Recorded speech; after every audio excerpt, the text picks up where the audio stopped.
Bom, vamos aguardar um pouquinho, ver se o pessoal entra. Graças a Deus, a net parece que deu uma melhoradinha, né? Então, vamos tentar.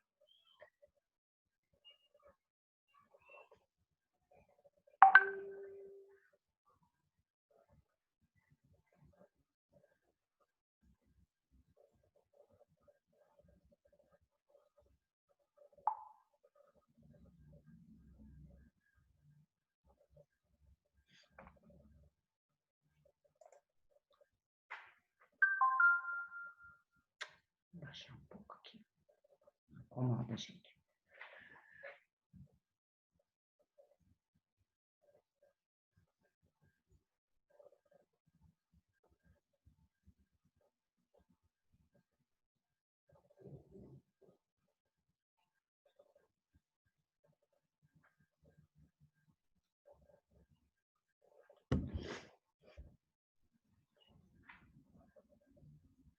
Bom, vou deixar a sala aberta, né? Qualquer coisa a gente vai começando, então, até que eles vão entrando.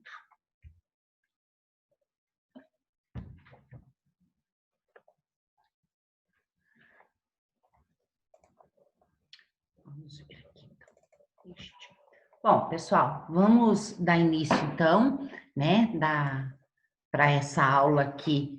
Também, ainda continuamos, né, com o filo artrópoda, tá? E hoje a gente vai falar um pouquinho sobre reprodução, né, o ciclo de vida e também um processo importante que ocorre com todos os artrópodas, né, com todos os participantes, então, desse grupo de artrópodes, que é a equidise também, tá? Então, vamos aumentar aqui a visão de vocês para que fique mais fácil, tá? Bom, vamos a esse segmento, então, falar aí de crustácea, né? Características gerais nós abordamos.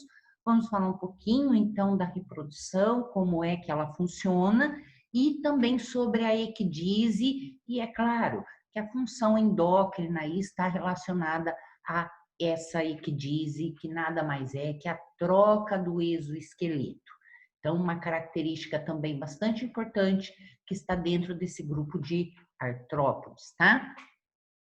Bom, então vamos lá. A reprodução, então, nós temos esses indivíduos sendo dioicos, apesar da gente ter aí uma porcentagem mais baixa aí desses, desses crustáceos sendo, então, hermafroditas, tá? A maioria é constituída por indivíduos, então, que são dioicos, então nós vamos ter machos e fêmeas aqui dentro do grupo de crustácea, tá? Então, aqui, olha, logo vocês veem, então, essa característica que esse grupo também apresenta em relação a ter comportamentos aí relacionados à reprodução, tá? Nós vimos isso em outros artrópodes, quando a gente falava sobre aranhas, né, escorpiões, como que era, então, todo esse processo, esse comportamento reprodutivo, e aqui também nós temos, tá?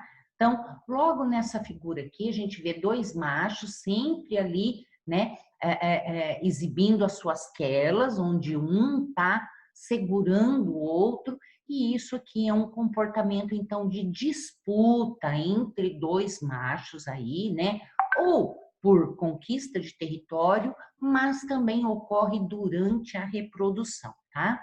Então, é lógico que existe essa competição e, lógico, vai ter uma fêmea ali, né, que é a pretendida, e esses dois, então, vão entrar aí em um duelo aí acirrado para ver quem, então, acaba vencendo e ficará com essa fêmea que fica quietinha ali na dela, de boa, aguardando, então, esse vencedor, tá?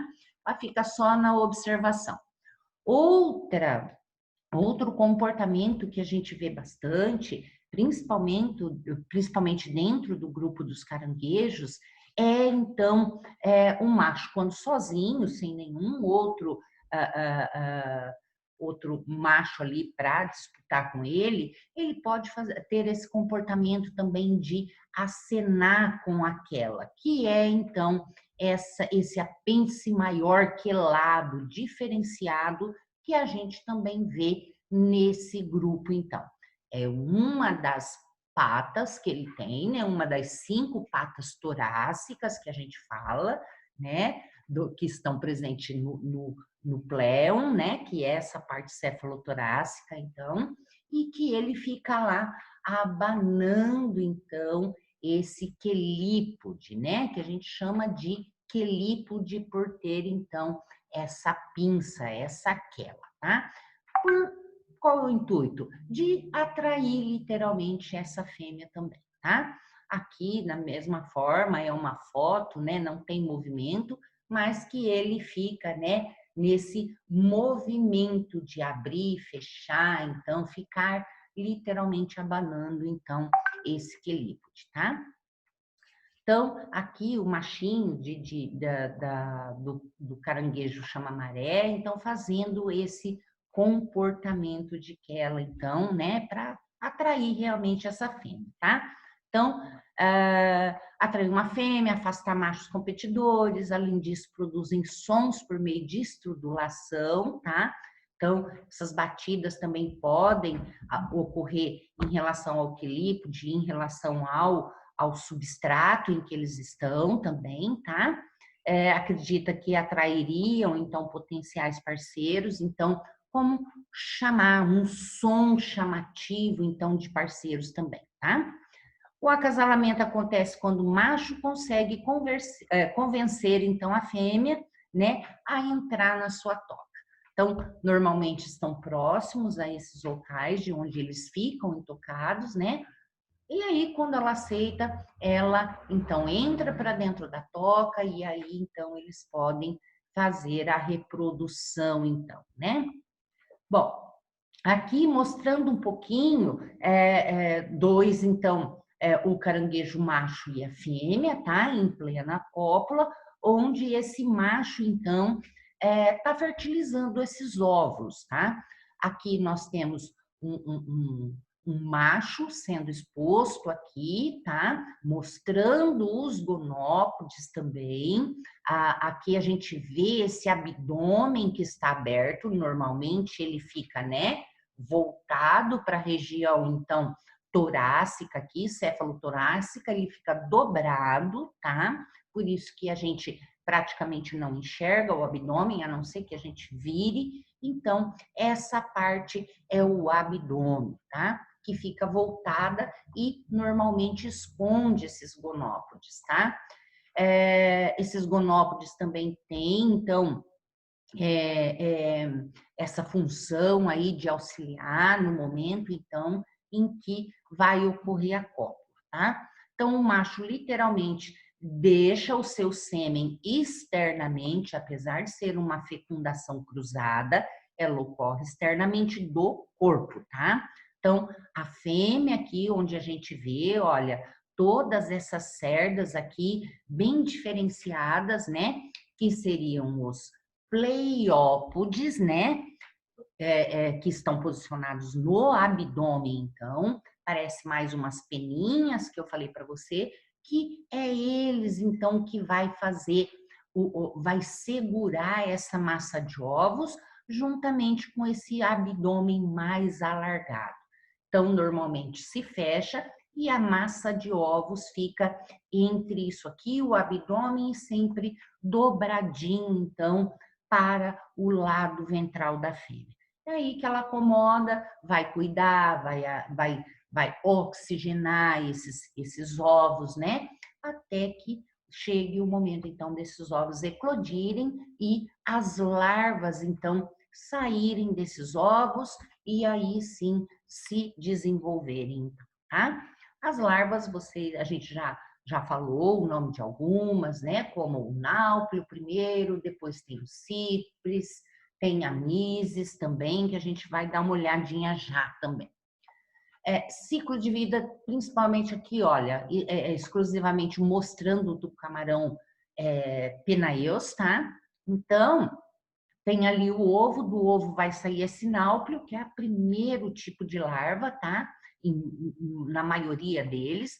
Depois, nós vamos ter a protozoea, tá? Depois, a larva zoé e depois o estágio pós-larval, que ele tá praticamente igual ao adulto, tá? E depois, é lógico, ele vai continuar fazendo essa troca de equidise para chegar ao tamanho aí, até que ele alcance o seu tamanho máximo, então, tá?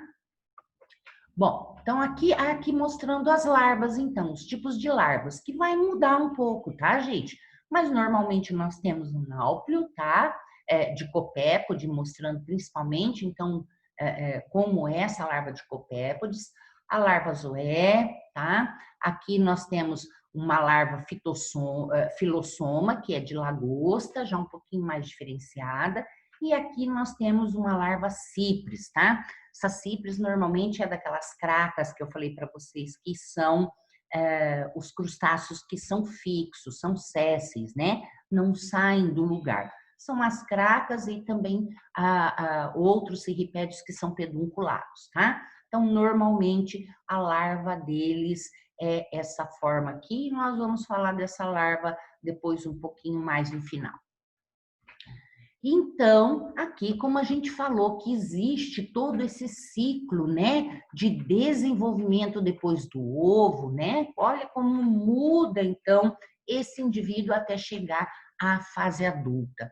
E é claro, quando eles já nascem, é lógico, com essa carapaça, com esse exoesqueleto que tem quitina, né? E cada vez mais, então, vai sendo adicionado, então, outros elementos para que essa carapaça fique mais firme, mais rígida. A gente sabe que eles estão em ambientes aquáticos, né?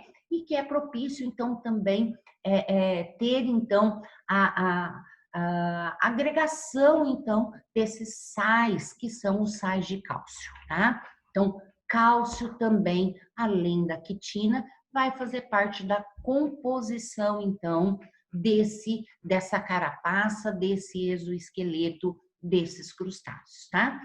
A gente sabe também que esse exoesqueleto é o esqueleto externo e ele pode o quê? Por ele ser rígido, ele pode, então, limitar o tamanho desse indivíduo. Então, por isso é que, de tempos em tempos, ocorre o quê?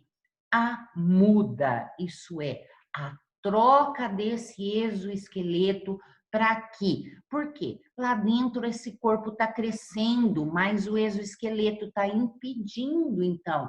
Então, é necessário que esse exoesqueleto seja trocado, tá? Então, ao longo da evolução, essa foi a estratégia, então, para, então, tirar um pouco dessa limitação que tem o exoesqueleto, que, por outra parte, é uma característica essencial para esses animais, né? Que traz segurança, né? Traz, então, um abrigo melhor corporal, né? Contra o ambiente, contra choques mecânicos e para os que estão em ambiente terrestre, como o tatuzinho de jardim, ajuda com que esses animais não sofram dessecação, né? Desidratação, portanto.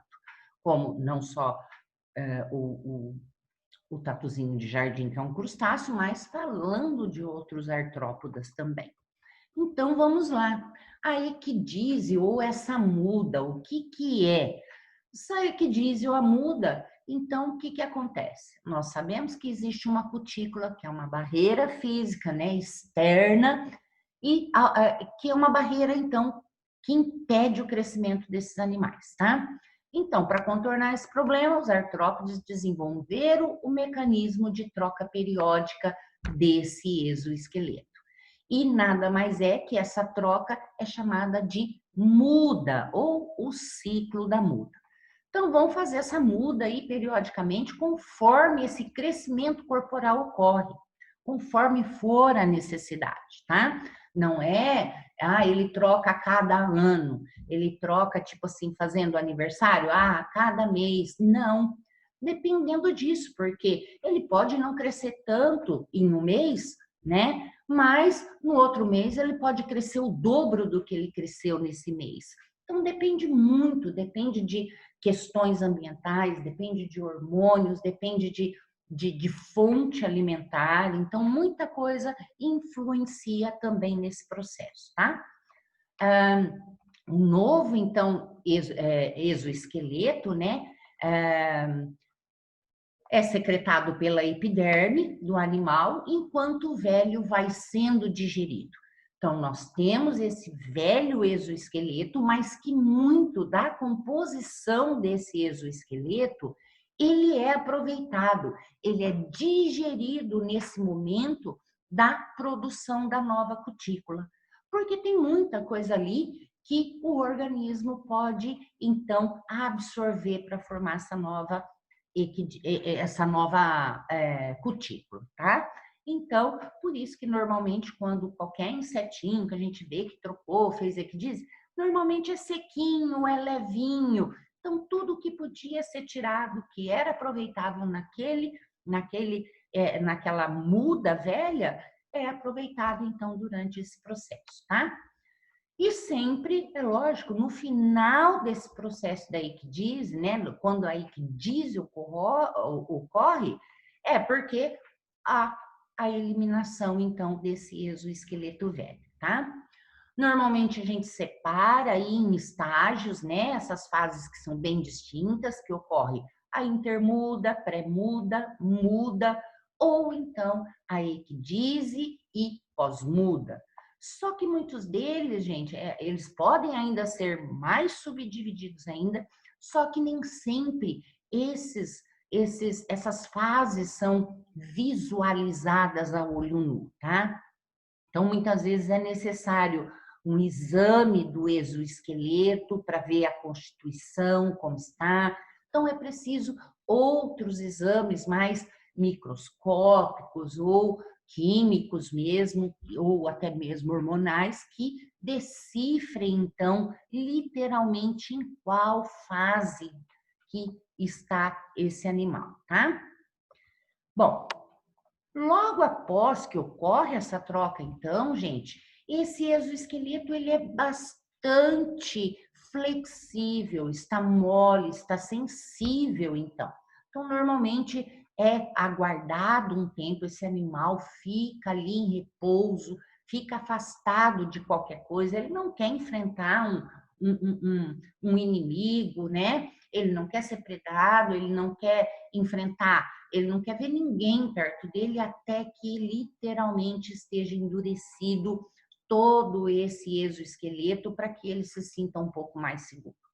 E esse exoesqueleto, ele é endurecido por processos químicos e de depósitos de minerais como o cálcio, que vai fazer parte ali, então, dessa constituição da cutícula, né?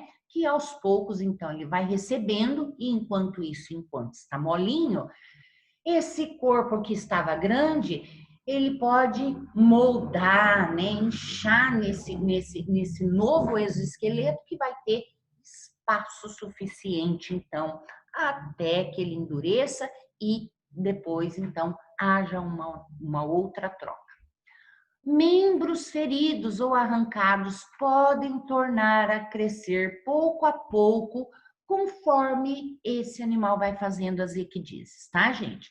Os problemas durante a equidise, na maior parte das vezes, são causados por condições impróprias ou por alimentação deficiente ou inadequada também, tá? Então, esse processo de equidise, ele também é otimizado conforme esse animal está em pleno estado fisiológico, né? Se ele tem deficiências, é lógico que ele vai ter deficiências também na produção desse novo exoesqueleto, tá? Então, muitas vezes até pode ocorrer, então, um retardamento, tá? Ou às vezes ocorre e ele pode ocorrer de forma aí, né, mais problemáticas, então, tá? Esses membros, como eu falei aqui, que eles, né, muitas vezes, comeu uma perninha do caranguejo lá, mas não foi o suficiente para matar o caranguejo. Então, conforme ele for fazendo as ecdísis, esse apêndice ele pode tornar a crescer.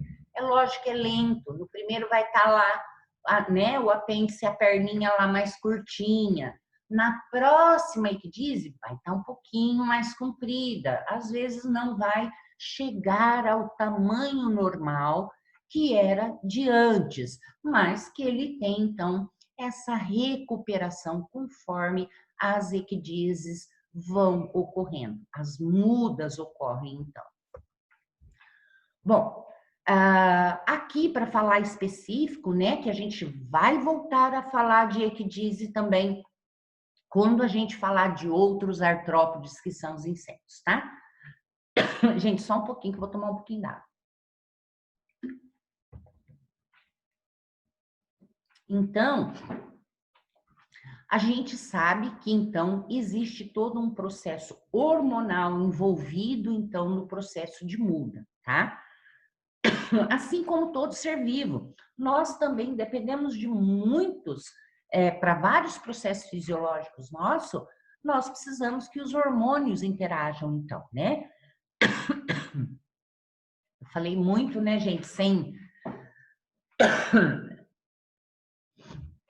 Só um pouquinho que já para de coçar minha garganta.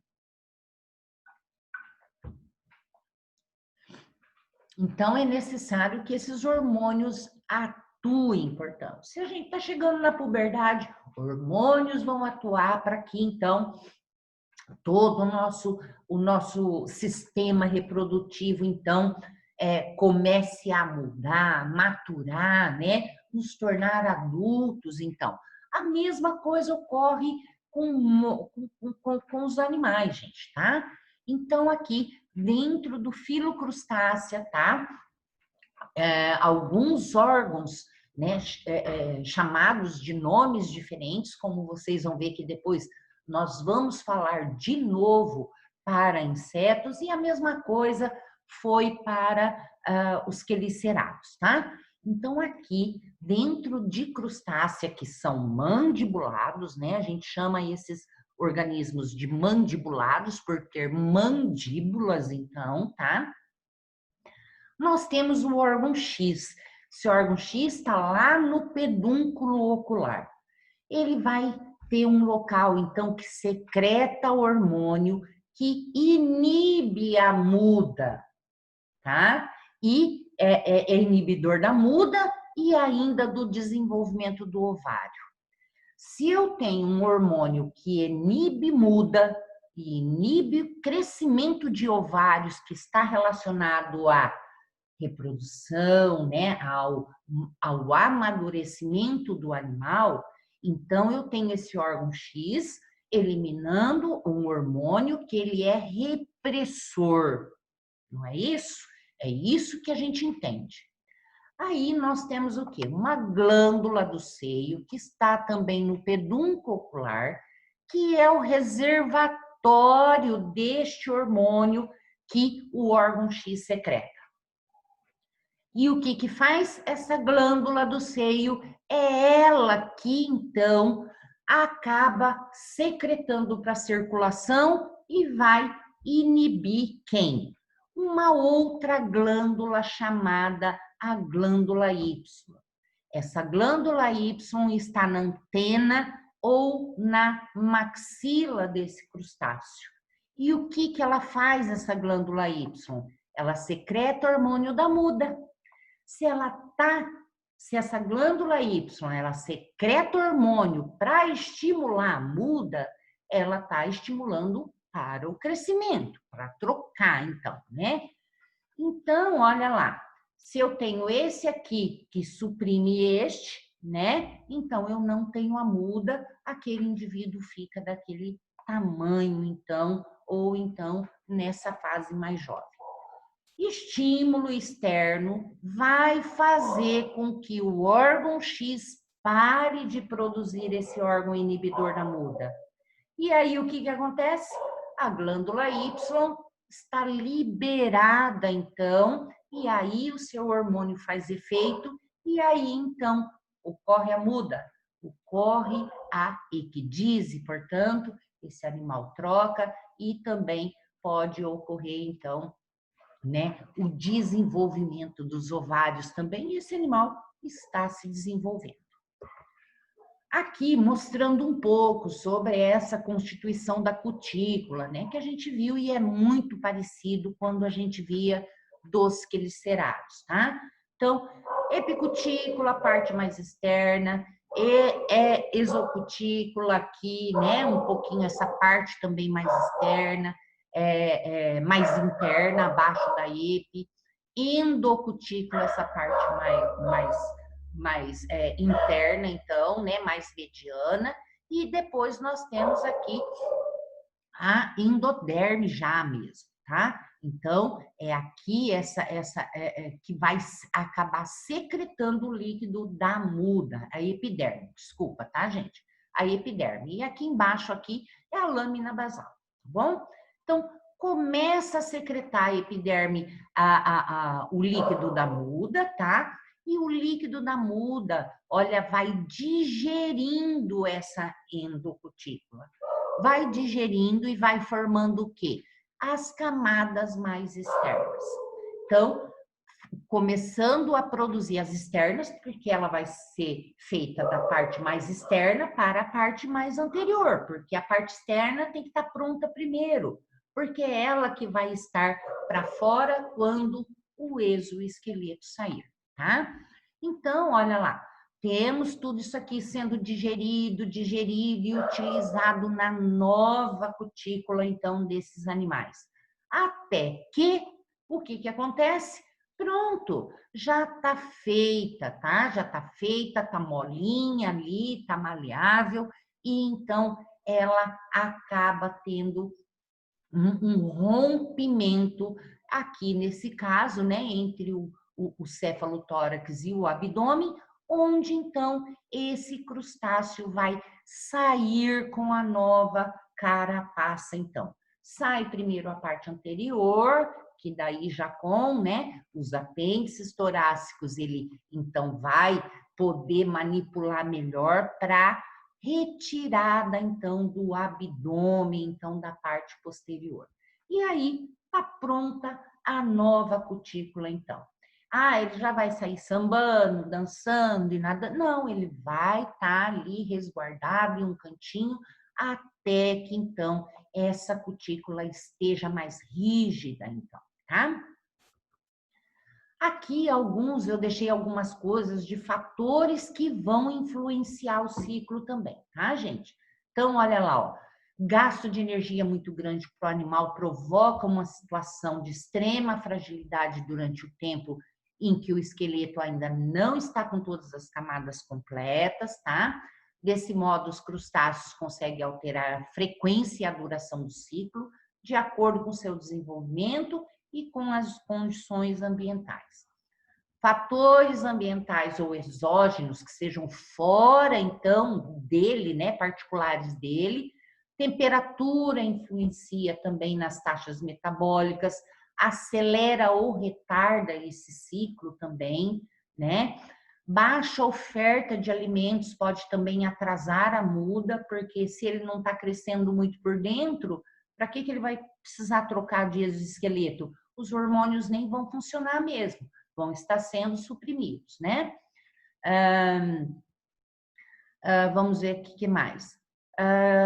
E também, ó, pelo fato de que eles vão necessitar de reserva energética para a produção da equidise.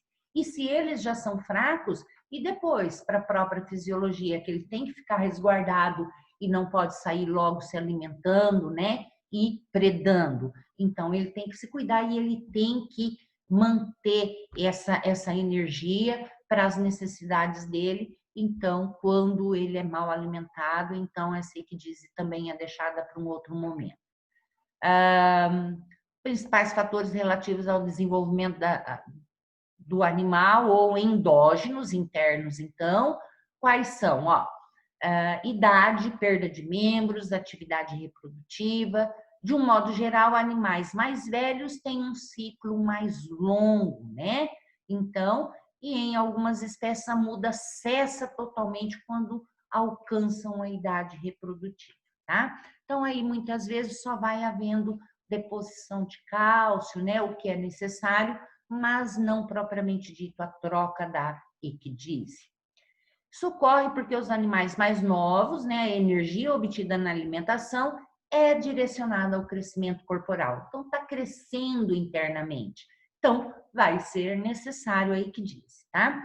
Enquanto que na idade adulta, muito desta energia é gasta no desenvolvimento das gônadas e gametogênese que, né, acaba exigindo aí perda, então, dessa energia aí para madurar, então, né, para maturação desses órgãos sexuais, desses ovos aí, conforme vai ocorrendo essas reproduções, tá?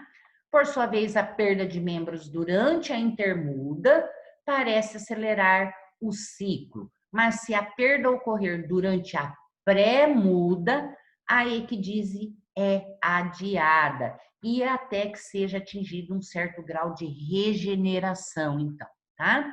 Porque senão também pode-se haver, assim, deslocamento de energia para recuperar e acaba não ocorrendo, e o restante, então, do exoesqueleto que tem que ser produzido, não é produzido.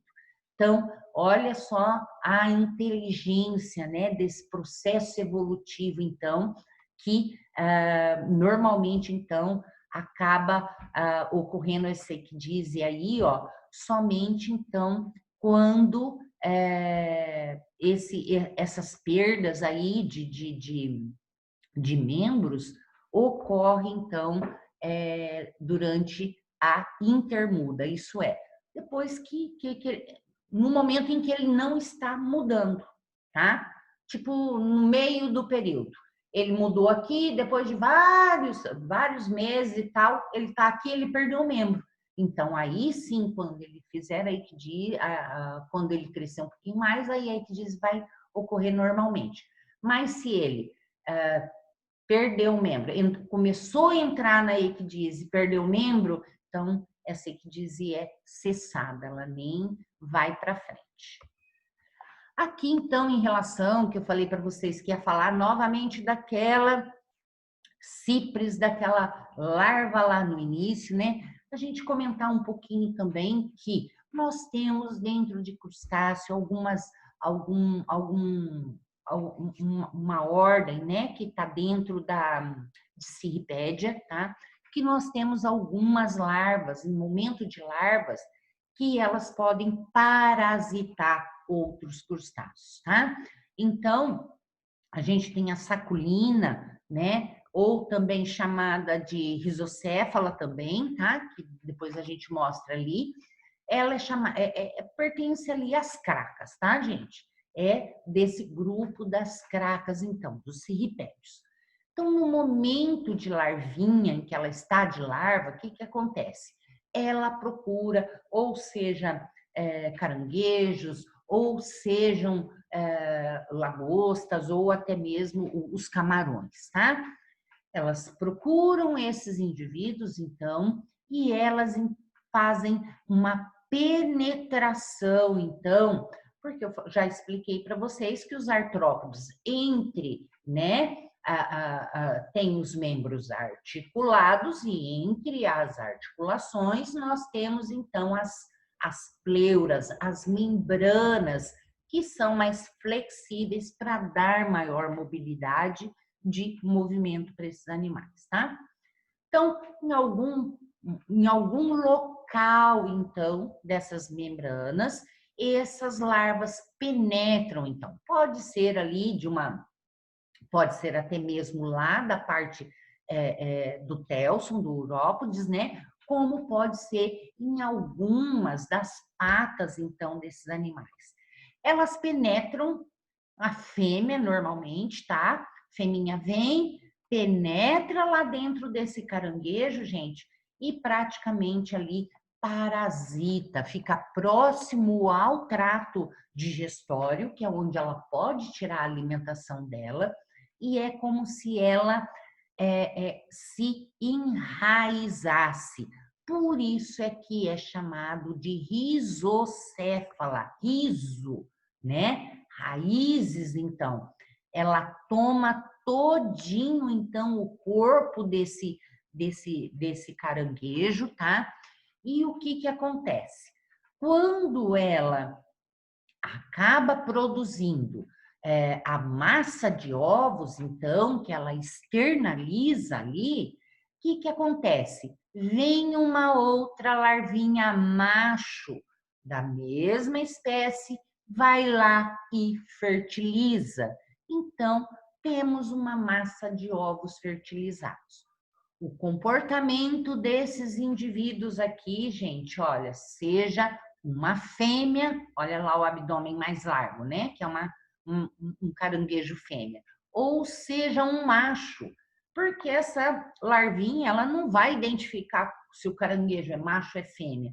E ao longo da evolução, como parasita, o que acontece? Ela, então, acaba mudando o comportamento, porque as fêmeas, ela faz essa massa aqui de ovos dela, gente, né? Bem parecida com a do caranguejo. Então, o comportamento dessa fêmea vai ser o quê? Cuidar dessa massa de ovos. Essa fêmea não pensa mais a partir de que ela é parasitada. O mesmo acontece com o macho. O macho torna-se com comportamentos feminilizados, tá? Não vai mais à procura de outras fêmeas, as fêmeas não procuram outros machos, não dão mais bola e ficam ali cuidando dessas massas de ovos dos rizópodes, tá? Então, aqui, ó, só mostrando, ó, essa larvinha lá, o náuplio, que em 5 dias se torna cipres, tá? Que vai ali entrar, então, dentro do corpo deste hospedeiro, que é um caranguejo, tá? Ou um siri, que seja, tá? Entrou ali dentro, gente. Aí que acontece? Ela, maiorzinha, ela vai, né, se tornar toda enraizada, se alimentar, produzir os ovos e depois aí vem então o macho e fertiliza e isso aí vai gerar um monte de outras larvinhas então, tá? Então, esse aqui traz um comportamento totalmente modificado, né? Feminilizado. Então, olha, se for macho parasita torna feminino, ele perde a capacidade fértil, né? E seu abdômen cresce para abrigar os filhotes de crustáceos, suas gônadas encolhe e ele para de desenvolver garras. Olha só a mudança, né? A capacidade deste outro crustáceo parasito tem de causar tantas modificações aí fisiológicas, né, e comportamentais em um hospedeiro, em um indivíduo, né? As fêmeas aqui, deixa eu ver, se o hospedeiro é fêmea, a saculina a obriga a cuidar dos seus filhotes de larvas como se fossem seus próprios filhotes, né? Porque ela já tem esse dom, né, de acomodar aquela massa de ovos. Aí acaba, né, sofre essa interferência do parasitismo e, é claro, ela vai cuidar, né? Acha que é dela própria e fica cuidando, portanto, tá? Mas que normalmente esses indivíduos acabam depois mesmo até morrendo depois, né? Tem uma longa vida, mas acabam morrendo em detrimento dessa hospedagem, tá? Bom, eu acho que é isso aqui, pessoal, que a gente tinha para hoje, tá? Felizmente deu para gravar. Tava a canete apagadinha de tudo, acabou voltando 8 e pouquinho, né? E eu tive que perder a aula, eu não conseguia entrar numa reunião, ficava carregando. mas que melhorou agora para vocês, então vai a aula gravada, tá? Qualquer coisa, qualquer dúvida, só me contactar e a gente conversa, ok, pessoal? Essa aula está indo para vocês como aula 30, tá? Porque hoje seria aula prática, e aí amanhã eu gravo a prática e fica tudo certinho. Então, coloca a prática como o dia de hoje e essa como o de amanhã, então, ok? Até mais, pessoal. Obrigada. Até. Bons estudos.